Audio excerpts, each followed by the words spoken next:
Hello, আসসালামু আলাইকুম বন্ধুরা, সবাই কেমন আছেন? আলহামদুলিল্লাহ, আমিও ভালো আছি।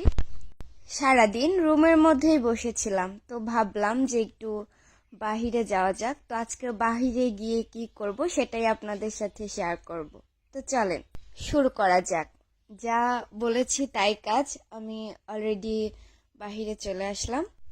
তো 7ই ফেব্রুয়ারি, আই মিন রোজ ডে। তো প্রথমে ফুলের দোকানেই যাওয়া যাক।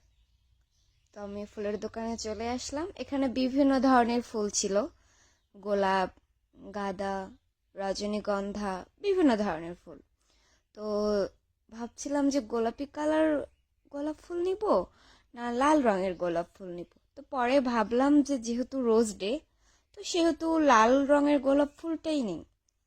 তো এখন আঙ্কেলের কাছে যেটা দেখতে পাচ্ছেন এটা মূলত চয়েস করেছি। এই তিনটা গোলাপ ফুলটাই নিয়েছি।